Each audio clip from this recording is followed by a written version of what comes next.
On en parlait depuis plusieurs jours. On l'avait aperçu à Dunkerque, dans la Vénois, le Cambrésis, le Pas-de-Calais. Et elle touche enfin notre métropole lilloise. Depuis hier soir, la neige tombe en intermittence. Ce matin, on enregistrait par endroits jusqu'à 2 cm et des températures négatives aux alentours de -2. Le verglas est donc également invité sur les routes de la métropole et a donc fortement perturbé la circulation. De nombreux kilomètres de bouchons se sont formés sur les axes routiers principaux de la métropole, comme l'autoroute A1, la 25 et la voie rapide urbaine, mais aussi sur les axes secondaires. Des perturbations également observées sur le réseau de transport, case à 40 minutes de retard pour les bus, desservant notamment Roubaix et Tourcoing. Le trafic des tramways a également été perturbé à cause d'un accident en fin de matinée. Un automobiliste qui semble s'être trompé de voie a été percuté de face par un tramway avenue de Flandre à Ouascal. Le choc a été assez violent. L'automobiliste a été pris en charge par le SAMU. Et la galère pour les automobilistes, la galère également aussi pour certains piétons. Ce matin, il fallait être vigilant sur les trottoirs notamment. Et il fallait faire attention à ne pas marcher trop vite pour éviter la glissade et de se retrouver par terre. Pour d'autres, la neige était tout de même synonyme de plaisir. Un air de Noël flottait un peu en avance sur la grande place de Lille notamment, vous le voyez. Les agents de la ville ont tout mis en œuvre pour éviter l'accident et ont salé les trottoirs et les passages publics. Plus de précisions avec cet agent qui s'exprime au micro d'Aurélien Barège. Fait particulièrement les sorties d'école et surtout comme ici, Grand Place et puis au niveau des sorties de métro. Alors c'est quoi l'intérêt alors? L'intérêt c'est que les gens ne tombent pas, que en fait les trottoirs soient dégagés en neige. Et voilà, hier soir, la neige et le verglas les équipes de la DIR étaient sur le pied de guerre hier soir, justement pour éviter d'avoir trop d'accidents aujourd'hui.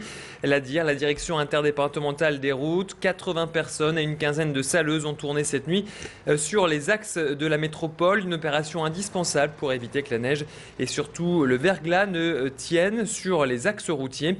Notre reporter Aurélien Barège a suivi cette nuit une équipe de la DIR. Je vous propose d'écouter le chef de la section des 4 cantons. La neige est relativement faible et il n'y a pas d'épaisseur, on met simplement du sel qui fait fondre la neige. On voit bien actuellement qu'il n'y a pas d'épaisseur, ça ne sert à rien de passer une lame s'il n'y a pas au moins 3-4 cm de neige. On ne va rien pousser actuellement.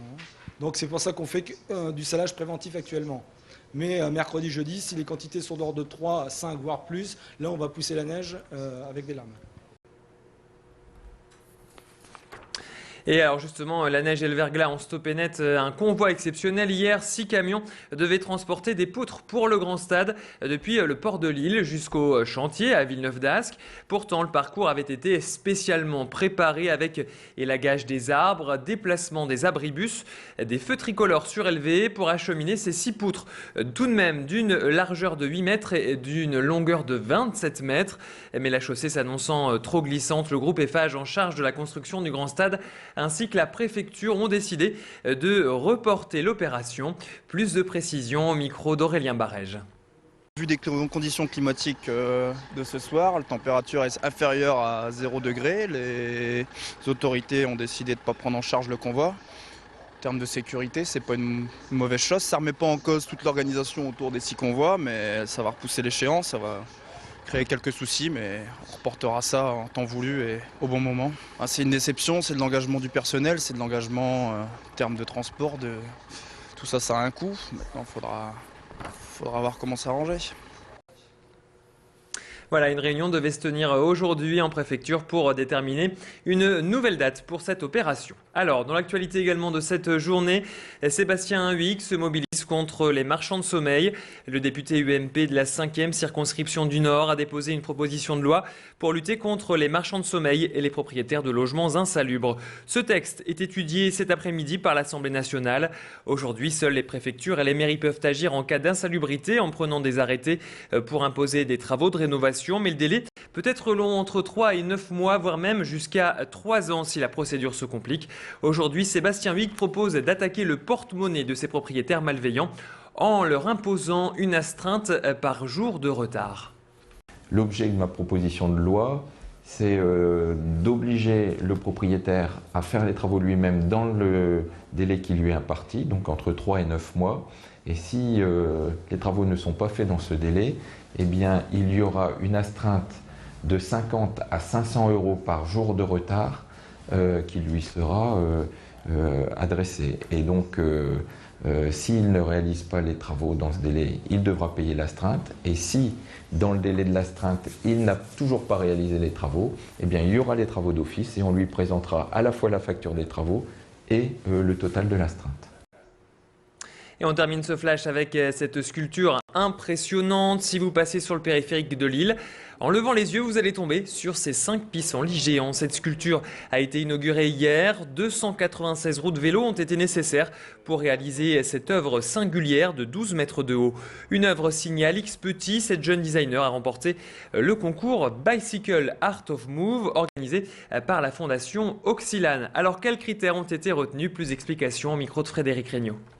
Ce qui nous a fait craquer, je dirais, c'est son côté poétique, mais c'est pas que ça, c'est sa façon poétique de parler des thèmes qui nous sont très chers, et c'est justement la sensation qu'on a pendant qu'on fait du sport, donc la sensation de légèreté et de liberté pour Alix, et puis l'effet qu'il y ait une forte composante technologique. Les messages qui nous a plu, ça nous aidait à présenter la fondation, et les messages, c'est regardez les choses que vous connaissez, donc des pissenlits qui pourraient être de façon tout à fait cohérente sur cette butte, mais d'une autre façon. Donc c'est des pissenlits des 12 mètres. C'est la fin de ce flash, tout de suite la météo.